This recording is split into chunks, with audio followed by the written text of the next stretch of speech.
আর এই চুতিয়া মুখ্যমন্ত্রী মিথ্যাবাদী একটা প্লট থেকে কালীঘাটে 29টা প্লটের মালিক।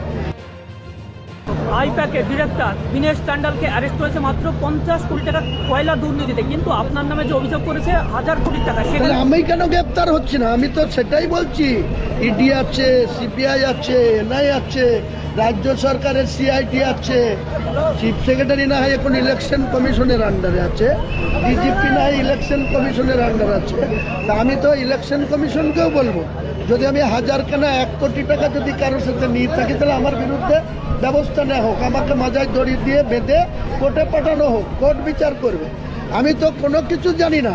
আমার বিরুদ্ধে সরাসরি মুসলিমরা যেভাবে আমাকে সহযোগিতা করছে, যেখানে যাচ্ছি মা বোন 8 থেকে 80 যেভাবে আমাকে দোয়া করছে, যেভাবে হ্যান্ডশেক করছে, এতে মমতা ব্যানার্জিও ভয় পেয়েছে আর সাম্প্রদায়িক বিজেপিও ভয় পেয়েছে। চোরে তোরে মারতো তো ভাই মোদি আর দিদি। অনেক দিন থেকে অটল বিহারী বাজপেয়ী ছিল জানেন তো, ভারতবর্ষের প্রধানমন্ত্রী, ও তার মন্ত্রিসভায় রেলমন্ত্রী ছিল, কি ছিল না ভাই? তাহলে কার সাথে কার সম্পর্ক সেটা তো আগে থেকেই জানা। ও আবার বাল ঠাকরে বলে একজন উগ্র লোক ছিল মহারাষ্ট্রে, সে মারা গেছে, তার বেটা উদ্ধব ঠাকরে। সে মমতা ব্যানার্জি তাকে ভাই আর বোনে রাখি পড়ে, হিন্দুদের মধ্যে ভাই বোন রাখি পড়ায়, ভাইয়ের হাতে রাখি পড়ায় বোন। তো মমতা ব্যানার্জি উদ্ধব ঠাকরেকে শিবসেনার নেতা, তাকে রাখি পড়াচ্ছে। তার ছবি গত সপ্তাহে আমি প্রকাশ করেছি।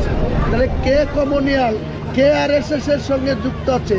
আর হুমায়ুন কবিরকে না পেরে বলা হচ্ছে বিজেপির বি টিম, কোথাও বলা হচ্ছে মুসলমানের ইমান বিক্রি করে দিচ্ছে, বিজেপির সাথে 1000 কোটি টাকা নিয়েছে।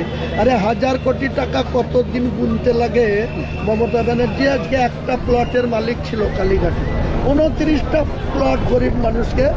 জ্যোতিবাবু 23.5 বছর মুখ্যমন্ত্রী ছিল। একটা ব্যক্তিগতভাবে এমন মানুষ ছিল যে কারো কোনো অন্যায় সে করতো না, কিন্তু তার পার্টির লোক করেছে, তার জন্য তাদের বদনাম। বুদ্ধবাবু 11 বছর মুখ্যমন্ত্রী ছিল, তার একটা মেয়ে, স্ত্রীর নাম মীরা ভট্টাচার্য। সে মুখ্যমন্ত্রী থেকে হেরে গিয়েছে 2011 সালের 13ই মে। তারপরে যে গত বছর মারা গেল, মারা যাওয়ার আগে পর্যন্ত একটা একতলার বালিগঞ্জের সরকারি ফ্ল্যাট বাড়িতে সে থাকতো।